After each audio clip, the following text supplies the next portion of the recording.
नमस्कार मैत्रिणींनो, स्टायलिश ह्युमनमध्ये तुमचे खूप खूप स्वागत आहे। आज आपण ह्या व्हिडिओमध्ये 50+ मैत्रिणींनी ड्रेसमध्ये सुंदर दिसण्यासाठी कोणते ड्रेस घालावे ह्यासाठी हा व्हिडिओ बनवलेला आहे। त्यामुळे व्हिडिओ स्किप न करता व्हिडिओ शेवटपर्यंत नक्की पहा। जसजसे आपले वय वाढत जाते तसतसे आपल्या लाईफस्टाईलमध्ये आणि ड्रेस स्टाईलमध्ये बदल होतो। पण असा काही रूल नाही की ह्या एजमध्ये हेच ड्रेस घालायला हवेत आणि हे ड्रेस घालायचे नाही। ह्या एजमध्ये तुम्हाला जे छान वाटते ते ड्रेस तुम्ही निवडू शकता, पण लहान लहान गोष्टीकडे थोडे लक्ष दिले पाहिजे। ह्या एजमध्ये तुम्ही असे ड्रेस निवडा ज्यामध्ये तुम्ही कम्फर्टेबल राहाल आणि स्टायलिश दिसाल।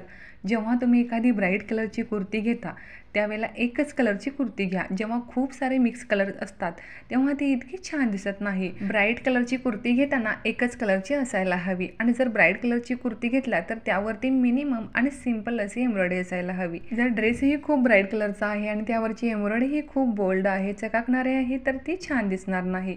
आणि जेव्हा पेस्टल कलर्स असेल आणि त्यावरती तुम्ही एम्ब्रॉयडरी वर्क घेतला तर तो छान दिसू शकतो।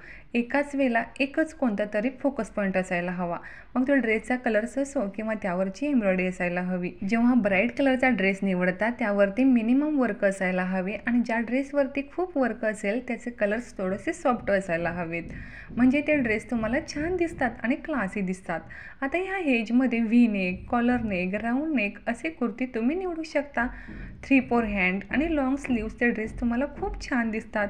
मग चुडीदार घेऊ शकता किंवा प्लाझो सेट घेऊ शकता। ड्रेसवरती ज्वेलरी निवडताना एकाच वेळी हेवी इयरिंग्स, हेवी चोकर अशी स्टाईल न करता स्टेटमेंट इयरिंग्स किंवा स्टेटमेंट नेकलेस घालू शकता। अशा छोट्या छोट्या गोष्टीकडे लक्ष दिल्यानंतर तुम्ही ह्या एजमध्ये सुद्धा तितक्याच क्लासी आणि स्टायलिश दिसाल। जर तुम्हाला हा व्हिडिओ हेल्पफुल वाटला असेल तर व्हिडिओला एक लाईक जरूर करा।